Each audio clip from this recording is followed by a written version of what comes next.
አምልኮት የጸሎት አዘረጋጎች አሉ። ትንበረከካለህ። የአምልኮት ሲሆን ይሄ ነው። እንዲህ ነው የምትዘረጋው። እንዴት ነው የምትዘረጋው? እንደዚህ ነው፣ ወደ እግዚአብሔር ማለት ነው። ይሄ የአምልኮት ነው።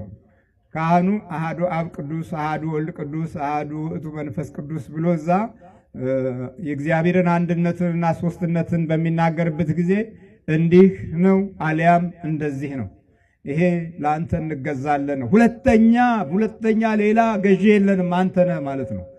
ይሄኛው ደግሞ ለአንተ ተማርከናል ማለት ነው። ስትንበረከክ የምታሳያቸው ነው።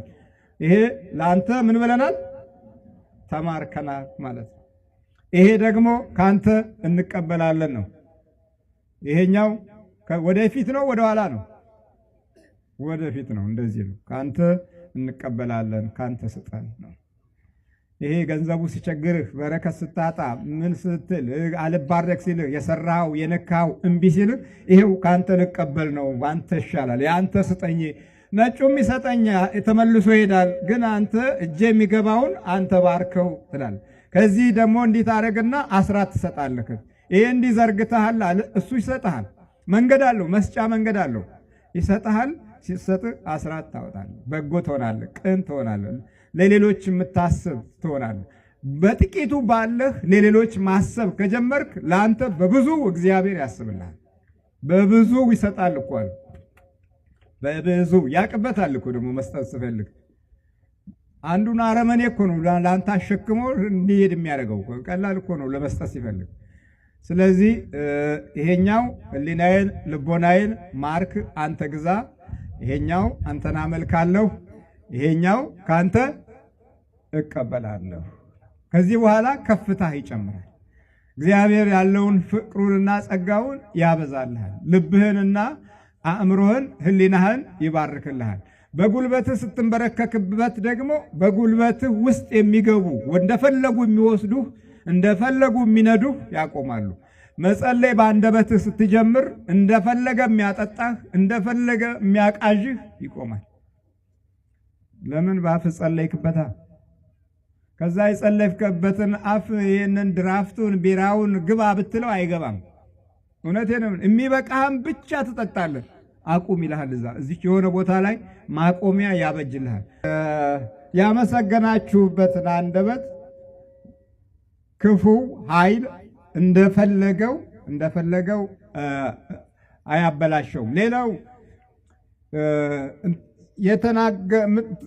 ያጸለይክበትን አንደበት ክፉ ነገር አትናገሩበትም። ይሄ ሐሜቱ፣ ጥላቻው ምናምኑ የሚመጣው መጀመሪያውኑ በአንደበታችን ጸሎት ስለሌለ ነው። እየሰማችሁ ነው? ጸሎት ሲባል ደግሞ የሚከተሉትን መንገዶች የሚያሟላ ነው። መጀመሪያ ጸሎት ምንድን ነው የሚለውን ስናይ ጸሎት አንደኛ ከእግዚአብሔር ጋር የምትገናኝበት በቃሉ ሳይሆን በልብህ ሲሆን ነው። አባታችን በሰማይ የምትኖር ስምህ ይቀደስ፣ መንግስትህ ትምጣ፣ ፈቃድህ በሰማይ እንደሆነች እንዲሁም በምድር ትሁን። ይሄ ጸሎት አይደለም። ይሄ ቃል ነው። ዝም ብለህ እያወራህ ነው። ዜና እየተናገርክ ነው። ይሄ አይደለም። አሁን የዜናው ጸሎት ነው ያስቸገረን እኮ። ሰላም አላመጣ ያለው፣ ጽድቅን አላመጣ ያለው፣ ፍቅርን አላመጣ ያለው የዜና ጸሎት እየሆነብን ነው። የድምፅ ጸሎት ብቻ እየሆነ ነው። ከውስጥ አይደለም የሚወጣው። እዚህ ምላስ ላይ ብቻ እንደዚህ እንደ ሲም ካርዱ እንደ ሞባይሉ መልስ የሚሰጠው ሞባይል አለ። ብሯን ላጥ ታረግና የቀረህ ትንሽ ነው ትልሃለች። በቃ አንዴ ተሞልታለች። አንድ ጊዜ ስለተሞላች እንደዛ ነው። ስትቀበልህም ታንኪው ትልሃለች። መጨረሻ ላይ ግን ፈቃድ አሰጥህም። ምስጋናዋ ከበላች በኋላ ነው። ሌባ ናት እኮ። እውነቴን ነው የምላችሁ። እና እንዲህ አይነት ነው። እንደዛ መሆን የለበትም። የኛ እንደዚህ አንድ ጊዜ እንደተሞላ ሞባይል መሆን የለበትም። ከውስጣችን ነው መውጣት ያለበት። ከውስጥ በሚወጣበት ጊዜ ተንኮልን በራሱ ትንቁታላችሁ።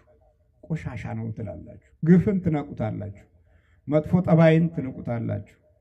ርግማንን ትንቁታላችሁ። ሐሜትን ትነቁታላችሁ፣ ትችትን ትንቁታላችሁ።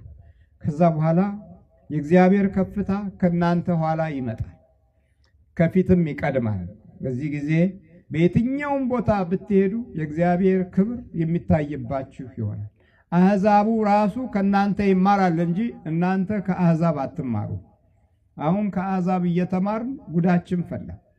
እነሱ ሲጨነቁ እንጨነቃለን፣ ሲያብዱ እናብዳለን፣ ሲጮሁ እንጮሃለን፣ ሲናደዱ እናደዳለን፣ ሲበሳጩ እንበሳጫለን። መንፈሳቸውን ወረስ ነው። መንፈሳቸው ከሕይወታችን ጋር ተስማማ፣ መታወክ የበዛብን ሆነ።